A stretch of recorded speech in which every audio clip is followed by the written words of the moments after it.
Assalamu alaikum ji. I hope you are doing good. This is Advocate Usman Abid and you are watching the law session.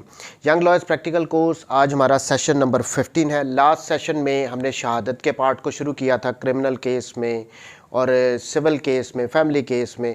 हमने देखा था उसमें examination in chief, cross examination और re examination, ये इनके order क्या होते हैं, विटनेसेस कैसे आते हैं, डिटेल में उसको देखा था।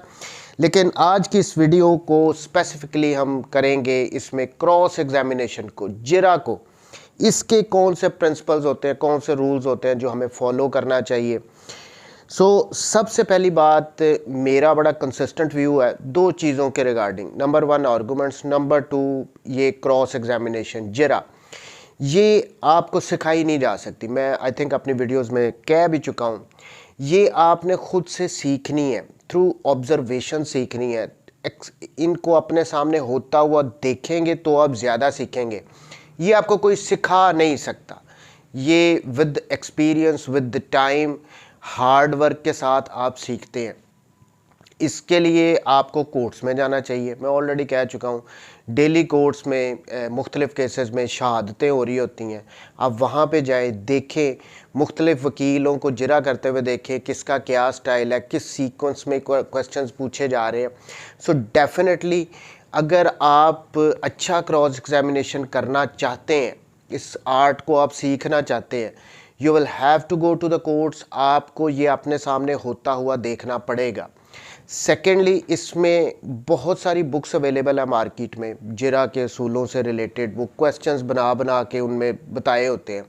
उनमें से कोई भी आप बुक ख़रीद सकते हैं, सिविल केसेस से रिलेटेड जिरा या क्रिमिनल केसेस से रिलेटेड कौन से क्वेश्चंस किए जाते हैं। इस किस्म की बहुत सारी बुक्स मार्केट में अवेलेबल हैं। डेफिनेटली उनमें से कोई बुक ख़रीदें और उसको पढ़ें। तफ्तीशी से कौन से सवाल करने चाहिए, जो चशमदीद गवाह आई विटनेसेस होते हैं उनसे कौन कौन से क्वेश्चंस करने चाहिए। मैं दो बातें पहले ही क्लियर कर रहा हूँ कि आपको एक तो कोर्ट्स में जाके अपने सामने होता हुआ देखना पड़ेगा। सेकेंडली, इस किस्म की बुक्स ज़रूर ख़रीदें। अच्छा, उसके बाद सेकंड चीज़ है, जिरा करने के लिए हमें अपने ब्रीफ्स को तैयार करना चाहिए। हमें अपने केस से रिलेटेड एक छोटी से छोटी चीज़ का भी पता होना चाहिए, चाहे सिविल केस है, फैमिली केस है, क्रिमिनल केस है, जो भी केस है, आपको अपने केस की एक एक बात का पता होना चाहिए। फिर जो क्वेश्चंस है वो आपने उनको जब आप तैयारी करेंगे, ऐसे भी नहीं हो सकता कि आपने सुबह क्रॉस एग्जामिनेशन करना है और आप उसकी तैयारी किए बगैर ही चले जाएं और वहाँ पे जाके गवाह से सवाल शुरू कर दें। देखिए, जब आपके पास बहुत ज़्यादा एक्सपीरियंस आ जाएगा, को 20-25 साल की आपकी प्रैक्टिस है और आपने बहुत दफ़ा क्रॉस एग्जामिनेशन किया है, तो ये पॉसिबल है, वो बंदा फौरी तैयारी कर सकता है। लेकिन शुरू के दिनों में ये पॉसिबल ही नहीं है। डेफिनेटली आपने पूरी तैयारी करनी है, अपनी फ़ाइल को देखना है, एक एक बात का आपको पता होना चाहिए। आपने अपने क्वेश्चंस फ्रेम करने हैं, क्वेश्चंस बना के लेके जाने हैं कि मैंने ये क्वेश्चंस पूछने हैं, उससे आसानी हो जाएगी। अदरवाइज़ आप दरमियान में भूल जाओगे और वो क्रॉस एग्जामिनेशन आप नहीं कर सकोगे। अच्छा, जो भी जिस गवाह पे आपने जिरा करनी है उसका बैकग्राउंड आपको पता होना चाहिए। ये क्या करता है, क्या इस पे कोई पहले केसेस वगैरह हुए हैं, इसका कैरेक्टर किस किस्म का, यानी उससे रिलेटेड, विटनेस से रिलेटेड जिस पे आपने जिरा करनी है, वो उससे रिलेटेड सारी मालूमात आपके पास होनी चाहिए। वो कहाँ से मिलेंगी आपको, आपका क्लाइंट ही आपको बता देगा। वो ही हमें आके बताते हैं जी चोर है, ये पहले इस पे पर्चे हो चुके हैं, या ये करता क्या है, कितने बजे जॉब पे जाता है। इस किस्म की सारी डिटेल्स उस विटनेस से रिलेटेड आपके पास होनी चाहिए अगर आपने उस पर अच्छी जिरा करनी है तो। फिर उसके बाद आ जाए, मैंने शॉर्ट से पॉइंट्स बनाए हुए हैं। उसके बाद आपने अपना डिफेंस तैयार करना है केस का। देखें, चाहे क्रिमिनल केस है, चाहे सिविल केस है, आपका एक डिफेंस होता है। फॉर इंस्टेंस किसी पे कत्ल का मुकदमा दर्ज कर दिया गया है, या रेप का, या हर्ट का, वट जो भी केस आपके अगेंस्ट फाइल किया गया, उससे रिलेटेड आपने अपना एक डिफेंस प्रिपेयर करना है। अब फॉर इंस्टेंस मैं इसको, ये जो आप अगर जिरा देखेंगे होती हुई, तो उसमें जब भी कोई विटनेस आता है उससे क्रॉस एग्जामिनेशन किया जाता है तो एंड में वकला सजेशंस लिखवाते हैं, सजेशंस उससे पूछी जाती हैं, वो क्वेश्चंस की फॉर्म में होती हैं, कोर्ट उनको लिखती है, जिनके जवाब गलत है गलत ही होते हैं। मैं एग्जांपल के लिए आपको पढ़ देता हूँ दो। अच्छा, अब ये एक केस है, अब इसमें जिरा की गई थी, अब इसमें एंड पे जो क्वेश्चंस लिखे गए हैं, जो सजेशंस लिखी गई हैं, it is incorrect to suggest that because of previous existing enmity I along with my wife and others PWs concocted a false story. अब इससे ये सजेशन उससे पुट की गई थी कि क्या ये दुरुस्त है कि आप लोगों के दरमियान प्रीवियसली दुश्मनी थी, इस वजह से तुमने, तुम्हारी वाइफ ने और दूसरे गवाहों ने ये झूठी कहानी तैयार की है। अब ऑब्वियसली उसने कहना नहीं जी ऐसी कोई बात नहीं है, लेकिन ये सजेशंस आप पुट कर रहे हो, ये आपका डिफेंस है मुलज़िम के साइड से कि जी देखें हमारे साथ इनकी पुरानी दुश्मनी थी, इस वजह से इसने ये फॉल्स स्टोरी तैयार करके हमारे अगेंस्ट ये FIR रजिस्टर करवाई है। अगली सजेशन क्या उसने पुट की है, ये एंड पे वो पूछ रहे हैं वकील साहब, it is further incorrect to suggest that I involved the accused Shaheen in this false case to teach a lesson to his father Allah share to avenge previous dispute। यानी अब ये भी उसने ये जो सजेशन पुट की है कि सिर्फ ये मुलज़िम के बाप को सबक सिखाने के लिए मुझ पे ये शाहीन पे ये केस करवाया गया है। It is incorrect to suggest. Obviously ये सजेशन अगर पुट कर रहे हो उसने तो नहीं कहना है। फिर आगे फर्दर जो एक और सजेशन पुट की है, it is further incorrect to suggest that I have deposed falsely against real facts. ये भी सजेशन पुट की गई है, अभी आपने ये झूठी गवाही दी है आके। सो कहने का मेरा मतलब है ये जो सजेशंस की फॉर्म में क्वेश्चंस पुट किए गए हैं ये आपके केस का डिफेंस है। जो भी आपका केस है उससे रिलेटेड जो भी आप समझते हो कि आपका डिफेंस है, आपका दिफा है, वो आपने किसी भी गवाह पे जिरा करने के बाद एंड पे सजेशंस की फॉर्म में उसको पुट करते हैं। सो कहने का मेरा मतलब ये है कि आपने अपने केस में डिफेंस तैयार करना है, चाहे वो क्रिमिनल केस हो चाहे सिविल केस हो, आपका एक डिफेंस होता है, आपका एक वर्जन होता है, आपने वो सजेशंस की फॉर्म में पुट करना होता है। अच्छा, फिर प्रीवियस स्टेटमेंट्स, जो भी गवाह आ रहा है उसने जो प्रीवियस स्टेटमेंट्स दी हैं आपको उनका पता होना चाहिए। क्रिमिनल केस में अगर उसने कोई 161 की स्टेटमेंट में क्या कहा है, अगर कोई 164 की स्टेटमेंट है उसमें उसने क्या कहा है, या कोई और डॉक्यूमेंट है जिसमें उसने कोई और बात की हुई है, सो उन सब से जो प्रीवियस स्टेटमेंट्स हैं उनके बारे में आपको नॉलेज होना चाहिए कि इसने पहले ये कहा हुआ है। अगर आप उससे रिलेटेड क्वेश्चन करते हो और वो कुछ और आके यहाँ पे कह रहा है तो आप उसको पुट करते हो क्वेश्चन कि क्या आपने जो 161 की स्टेटमेंट दी थी उसमें ये कहा था, 164 की स्टेटमेंट दी थी उसमें आपने ये कहा था। वो कहता है कि जी हाँ जी मैंने वहाँ पर भी यही कहा था, तो आप उसको कंट्राडिक्ट करवाने के लिए फिर उसको दिखाते हो कि भाई दिखाओ किधर है ये जो आप बात यहाँ पे कह रहे हो, कोर्ट में आके आपने अपनी प्रीवियस स्टेटमेंट में नहीं की। तो ये वहाँ पे कंट्राडिक्ट करवाने के लिए प्रीवियस स्टेटमेंट को भी यूज़ किया जाता है। मैं अब इसमें ज़्यादा डिटेल में नहीं जाऊँगा, लेकिन जो भी गवाह आएगा उसकी जो प्रीवियस स्टेटमेंट्स हैं उनका हमें पता होना चाहिए। अच्छा, जो भी आपने क्वेश्चंस पूछने हैं ना किसी भी विटनेस से, उनकी कोई रीज़नेबल ग्राउंड होनी चाहिए। ये बड़ा एक प्रिंसिपल भी QSO में बताया गया है। देखिए मैं यहाँ पे ही ऐड कर देता हूँ, अगर तो आपने अच्छा क्रॉस एग्जामिनेशन करना है तो डेफिनेटली आपको कानून शहादत ऑर्डर की नो हाउ होनी चाहिए। आपको पता होना चाहिए उसमें क्या क्या लिखा गया, कौन से असूल बताए गए हैं, तो आप अच्छा क्रॉस एग्जामिनेशन कर सकते हो। यानी हो कि जो आपने फॉर इंस्टेंस एक गवाह आया है जो कि देखने में भी रीज़नेबल लगता है, अच्छा खासा बंदा है, आप उससे सवाल पूछ लो। अब ये एक एग्जांपल QSO में भी दी गई है कि आप उससे सवाल पूछ लो कि क्या आप डकैत हो, भी वो प्रोफेशन से अगर डॉक्टर है, देखने में रीज़नेबल है, आपने मुंह उठा के क्वेश्चन कर दिया कि क्या आप डकैत हो। तो इस किस्म के क्वेश्चंस खाम खा के नहीं करने। जब आपके पास कोई नॉलेज होगा, आपको बताया गया होगा, अपने क्लाइंट ने बताया होगा कि जी इस पे पहले भी ये पर्चा हुआ था, इसके अगेंस्ट ये भी FIR दर्ज हुई थी, कोई रीज़नेबल ग्राउंड होगी तो आप क्वेश्चंस कर सकते हो। कोई रीज़नेबल ग्राउंड भी नहीं है, खाम खाई उससे ये सवाल पूछ लिया है, तो इनको अवॉइड करना है, इनका फ़ायदा कोई नहीं है। अब कानून शहादत ऑर्डर में तो यहाँ तक भी लिखा हुआ है कि विदाउट एनी रीज़नेबल ग्राउंड अगर आप कोई क्वेश्चन इस किस्म के फजूल पूछते हो तो आपका लाइसेंस भी लिया जा सकता है, कोर्ट रिपोर्ट कर सकती है, आपके अगेंस्ट एक्शन ले सकती है। सो जो भी क्वेश्चन पूछना है उनके रीज़नेबल ग्राउंड्स आपके पास होने चाहिए। अगर किसी विटनेस का कोई पास्ट रिकॉर्ड है, उस किस्म की आदि मुजरम है, तो आप पूछो, लेकिन आपको पता भी नहीं है, आपने खामखा ये क्वेश्चन पूछ लिया है, तो इस किस्म के क्वेश्चंस नहीं आपने करने। नेक्स्ट फिर आ जाए कि जो जब विटनेसेस की चीफ रिकॉर्ड करवाए जाते हैं तो स्ट्रेट वे उन पे क्रॉस एग्जामिनेशन ना करें। अर्ली डेज़ में तो बिल्कुल भी नहीं। जब विटनेसेस के चीफ रिकॉर्ड होंगे, आप उनकी जरा के लिए टाइम ले लें कोर्ट से कि हम बाद में करेंगे। वो जो उसने एग्जामिनेशन एंड चीफ उसका हुआ है, उसकी कॉपी लें और उस पे जरा के क्वेश्चंस फ्रेम करें, तैयार करें। तैयार करने के बाद नेक्स्ट डेट पे उस पे आप जिरा करें। सो जिस दिन वो चीफ रिकॉर्ड हो रहे हैं विटनेसेस के, उस दिन आपने जिरा नहीं करनी, बाद में नेक्स्ट डेट पे करें पूरी तैयारी के साथ।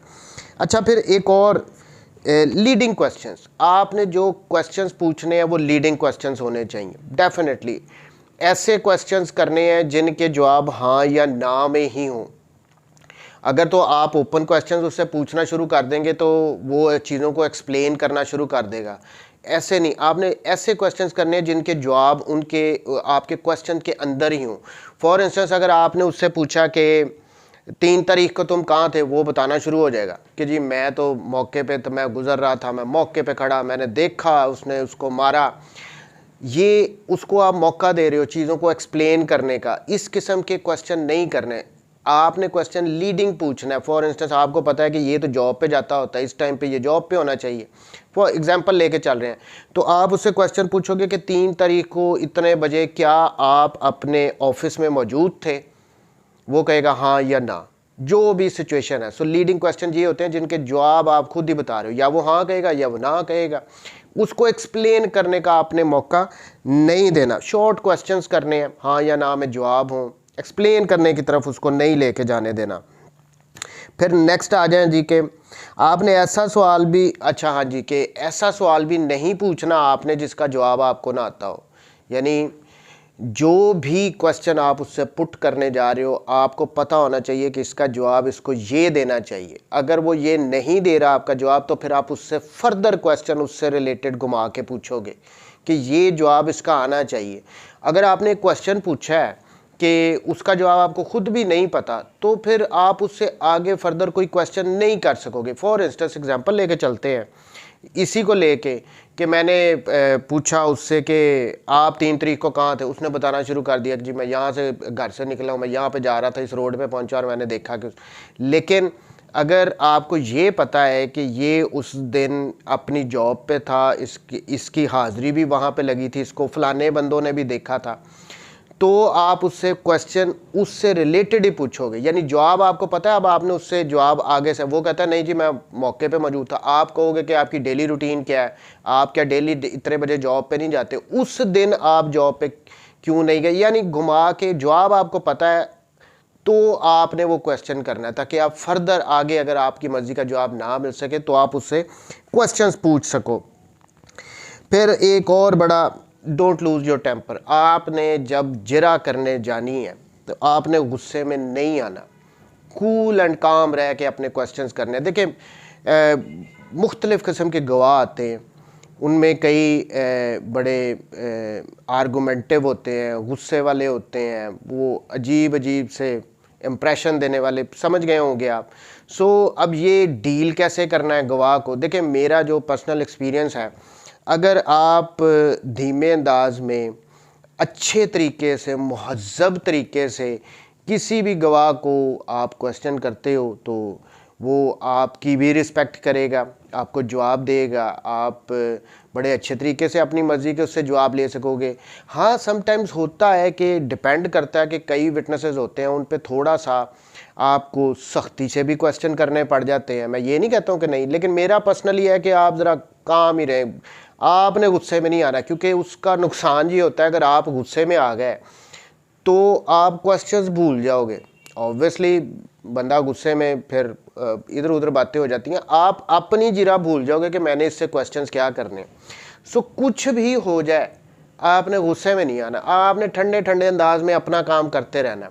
अगर वो आपको अपनी मर्ज़ी का जवाब नहीं दे रहा, रिपीट द क्वेश्चन। वो जो मर्ज़ी कही जा रहा है कि ये जी सवाल नहीं बनता, ये गलत सवाल है, कई दफ़ा वकीलों को वो अजीब किस्म के आप होते तो आप क्या करते, जो मर्ज़ी वो कहे, कहने दें उसको, गुस्से में नहीं आना, उससे दोबारा वही क्वेश्चन, ठीक है जी आप, लेकिन इस बात का जवाब दें जो भी आपका क्वेश्चन है, आपने वो रिपीट करना है। क्वेश्चन रिपीट करने में कोई, देखें वो ड्यूटी बाउंड है, वो अंडर एग्जामिनेशन है, वो आपको जवाब देगा, उसकी जान नहीं छुटेगी। सो आपने गुस्से में नहीं आना, अपना उससे आपने प्रेशराइज बिल्कुल नहीं होना। वो जो भी आर्गूमेंट्स बहस वगैरह करी जा रहा है, आप अपने क्वेश्चन को रिपीट करोगे बड़े ठंडे अंदाज में।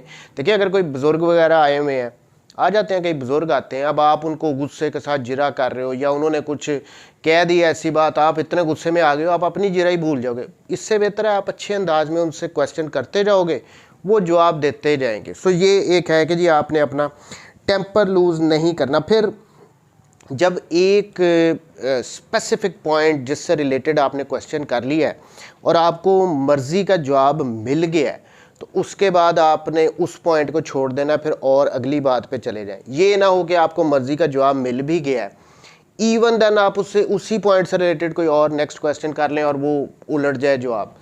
अब इसकी अगर एग्जांपल दूं तो फॉर इंस्टेंस अगर कोई मर्डर का केस है और उसमें यहाँ तक आपने गवाह को से जवाब ले लिया है कि जब मर्डर हो रहा था वो एक रूम में हो रहा था और ये विटनेस दीवार के दूसरी साइड पे खड़ा था। फॉर इंस्टेंस एक मिसाल लेके चलते हैं, वो यहाँ तक बात तो हो गई है, आ गई है रिकॉर्ड पे, लेकिन आपने उससे फर्दर सवाल पूछ लिया कि हाँ जी इसका मतलब है कि आपने वहाँ पे अपनी आंखों के सामने होते हुए ये नहीं देखा, उसको मारते हुए नहीं देखा, लेकिन वो आगे से कह देता नहीं जी नहीं, वो दीवार के, मैं बेशक इस साइड पे था लेकिन वो दरवाजे में खिड़की थी दीवार में, मैंने वहाँ से देख लिया था। सो जो बात आपके फ़ायदे में आई थी वो सारी निकल गई क्योंकि उसने बीच में खिड़की ला के और वो सारा ही काम आपका ख़राब कर दिया। कहने का मेरा मतलब है कि एक दफ़ा आपकी मर्ज़ी का जवाब आ गया तो फिर उस पॉइंट को छोड़ दें और अगले पॉइंट की तरफ चले जाएँ। फिर उसके बाद नेक्स्ट आ जाए कि ये देखें जी एक और बात होती है कि पैराग्राफ्स, यानी हर पॉइंट से, हर डिफरेंट बात से रिलेटेड आपने क्रॉस एग्जामिनेशन करना है, फिर अगली बात पे चले जाना है। सो ये नहीं कि घुमा फिरा के आप कभी एक बात पूछ लें, कभी एंड वाली बात पूछ लें, फिर पहली वाली बात दोबारा पूछ लें। एक सीक्वेंस में क्वेश्चंस, हर पॉइंट से रिलेटेड आपने जितने भी क्वेश्चंस करने हैं वो करके वो पैराग्राफ एक हो जाता है। वरना जजेस भी कहते हैं ये क्या कर रहे हैं जी आप, कभी वो को सवाल कर लेते हैं, कभी वहाँ से सवाल कर लेते हैं। सो एक सीक्वेंस होना चाहिए आपने जो क्वेश्चंस बनाए हैं उनसे रिलेटेड। अच्छा, फिर एक और भी मैंने लिखा हुआ कि आपने जब जिरा करनी है तो आपने खुद ही घर से नर्वस होकर नहीं निकल जाना, परेशान होकर। ऑब्वियसली शुरू के दिनों में बड़े होता है कि मैंने अब जिरा करनी है, क्या बनेगा, खुद से ही परेशान हो जाओगे तो जिरा नहीं कर सकोगे। आपने घर से कॉन्फिडेंट ही निकलना। देखिए मैंने अपनी वीडियोस में ऑलरेडी कहा था, चाहे आप कोई आर्गूमेंट्स करने जा रहे हैं या अब ये जिरा आप करने जा रहे हैं, तो कॉन्फिडेंस होना चाहिए। वट एवर जो भी होना है कोर्ट में देखी जाएगी, परेशान नहीं होना, किसी ने आपको कुछ नहीं कहना। शुरू के दिनों में डेफिनेटली जो जजेस हैं वो इनकरेज करते हैं नए आने वाले बच्चों को कि वो खुद भी आपको गाइड कर देते हैं कि ये क्वेश्चन ना करो, ये कर लो। सो परेशान नहीं होना, कुछ भी नहीं होता। आप तैयारी फुल करके जाओ, आप बड़े अच्छे क्वेश्चंस पूछोगे और थोड़ी देर के बाद, एक दो क्वेश्चंस के बाद, वो कहते हैं ना पंजाबी में झाका खुल जाता है, तो फिर आप क्वेश्चन करोगे। सो नर्वस बिल्कुल नहीं होना। आप नर्वस हो गए तो फिर आपने उससे क्या जवाब लेने हैं, फिर तो आपका सारा ही क्रॉस एग्जामिनेशन फारग हो जाएगा। अच्छा, फिर मैं लास्टली एक और मैंने लिखा हुआ है कि देखें, फिर मैंने स्पेसिफिकली एंड पे मैं बात करूंगा कि आपने QSO का आपको नॉलेज होना चाहिए। ये मैंने एंड पे दोबारा एक दफ़ा लिख दी है। ये नहीं हो सकता कि आपको कानून शहादत के प्रिंसिपल्स ना पता हों और आप किसी क्रॉस एग्जामिनेशन करें या एग्जामिनेशन एंड चीफ करवाएं। ये आपको पता होने चाहिए। कोई दूसरा अगर जो अपोजिट काउंसिल क्रॉस भी कर रहा है तो भी आपने, अगर कोई उन्होंने ऐसा क्वेश्चन कर लिया तो ऑब्जेक्शंस वगैरह आपने लेनी है। सो ये QSO is the basic thing, आप इससे नहीं भाग सकते हो, आपको इसका नॉलेज होना चाहिए। लास्टली मैं फिर एक दफ़ा अपनी बात को रिपीट करूंगा। देखें, ये जो क्रॉस एग्जामिनेशन है और आर्गूमेंट्स, बहस जो है, इसको अदालतों में जाएं और होता हुआ अपनी आंखों के सामने देखें। आप फिर ही इसको बहुत अच्छे तरीके से सीख सकेंगे। बड़ा इजी लगता है यहाँ पे बैठ के मैं गाइडलाइंस बता रहा हूँ, कोई आपको गाइडलाइंस बता रहा है कि जिस तरह इस तरह आपने जरा करनी है, लेकिन आप जो मर्ज़ी कर लें, जब तक आप अपनी आंखों के सामने होता हुआ नहीं देखेंगे आप सीख नहीं पाएंगे। हम आपको यहाँ पे सिर्फ बता सकते हैं कि भाई इसमें ये कुछ है, लेकिन सिखा नहीं सकते। सीखना आपने जब होते हुए देखेंगे और आप जब इनको खुद करेंगे तो ही with the passage of time, with experience आपके पास ये आर्ट आएगा क्रॉस एग्जामिनेशन का और आर्गूमेंट्स कैसे करते हैं।